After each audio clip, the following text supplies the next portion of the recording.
When the party debates on saving or murdering an evil princess. Hi everyone, All Things D&D is back with another story. Sometimes, the debate on whether or not to save a princess can be a little more complicated than what fairy tales would have you believe. After listening to the story, you'll have to tell us if you agree with the warlock's logic or not. And please tell us about the time your party struggled to agree on what the right choice was. The focus of this story is the lizard folk Fey warlock, a human druid, a goblin artificer, and myself, playing a homebrew living armor fighter. We were traveling through the countryside of an evil empire when we encountered a stagecoach being attacked by bandits. We defeated the bandits as the last coach guards bleed out. He mutters a faint thank you and dies. A large symbol emblazoned on the side of the coach catches our eye. It happens to be the symbol of the evil empire dukedom. We throw open the door to the stagecoach to find the next princess to the empire sitting there wide-eyed and pale-faced. A collective what is shared. The party steps away for a moment to discuss. The Fey warlock leans in and says, "Okay, so as far as I see it, we have two options. Stab her and make it look like a bandit." "Why would we stab her?" the druid interrupted. "Would you agree that princesses and people in similar situations that are political pawns are effectively in a situation where they're forced to endure incredibly strict lessons?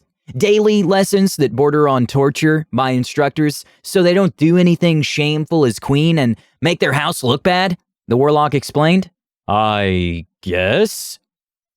"And," the warlock continued, "would you agree that people born into noble houses as political pawns are effectively indoctrinated into a mindset where self-preservation and actually thinking for themselves is discouraged?" "Oh no, I see where you're going with this."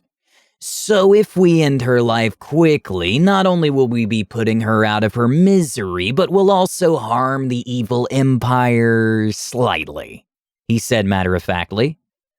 "But we could just take her away from this life," the druid argued.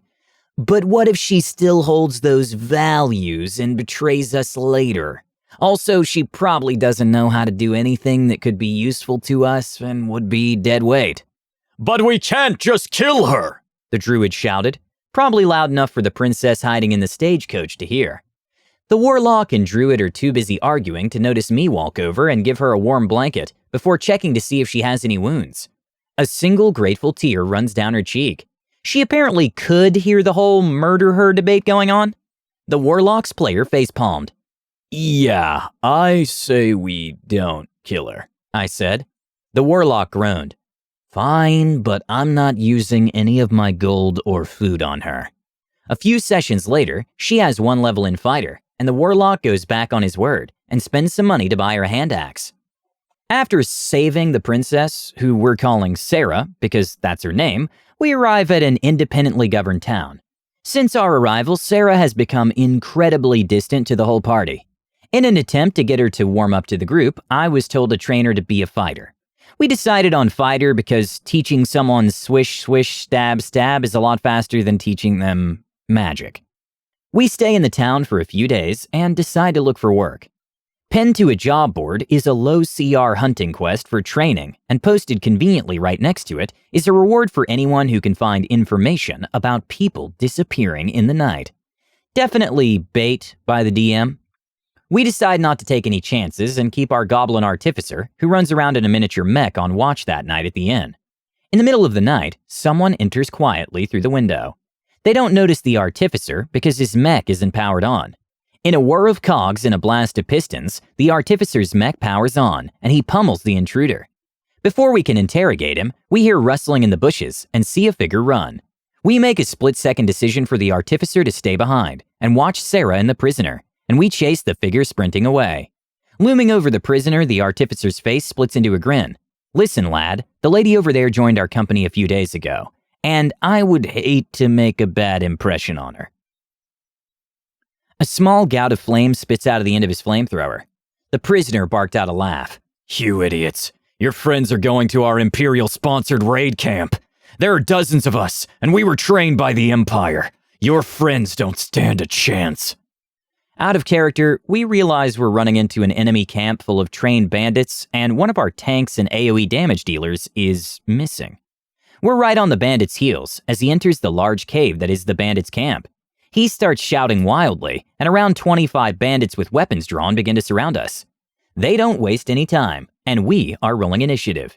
The artificer knocks out the prisoner and gives Sarah one of his prototype rocket launchers before running full speed after us. The fighting is getting brutal. We're cutting down bandits, but there are still too many of them. I go down after taking too much damage. Around half the bandits remain standing. The artificer arrives and begins roasting the enemies, taking care not to kill any of the kidnapped city folk. With the tides beginning to turn, the bandit leader rushes to a large cage, draped in a heavy cloth.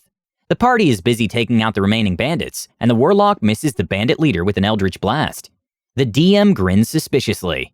The bandit leader opens the cage and tries to run away, but he only manages to take 3 steps before a chimera bursts out of the cage and tears him in half. We try to fight it, but a few rounds in, the warlock is forced to retreat carrying me. With 3 people left in the cave, the artificer says they should retreat one by one. The DM grins again. The other 2 manage to escape the cave before the chimera blocks the exit, preventing the artificer from following them out. Well, hell, I guess I'm taking you with me, the artificer said without a hint of remorse. He readies a punch action for when the chimera enters melee range. The chimeras are burning with hatred as it stalks forward. Its claws dig into the stone, and it surges forward, fangs bared, mouth wide. The artificer begins to roll for his punch before the DM interrupts. In mid-lunge, the chimera is rocked by an explosion, with enough force to send it flying across the cave. The smell of burnt hair and spilled blood fill the cave. Sarah stands beside the artificer, her face a mixture of shock and awe. Tendrils of thick smoke drift out of the end of the prototype rocket launcher in her hands. The artificer immediately finishes off the chimera. They save the kidnapped townsfolk and return to the town with the party's new fighter. We collect the reward and use most of it at the tavern celebrating our victory. The artificer says she can keep the rocket launcher. And just like that, what may have just been a corpse on the side of the road has now saved the party's life. I guess the warlock was wrong after all. And to think the warlock wanted to stab her. I really enjoyed what the DM did with the development of Sarah. It really shows how a good DM can improv something as simple as a waylaid princess into something awesome. Please let us know what you think and comment below. Don't forget to subscribe to our channel, All Things D&D. Our next video will be posted in 3 days, so stay tuned for more amazing Dungeons & Dragons content.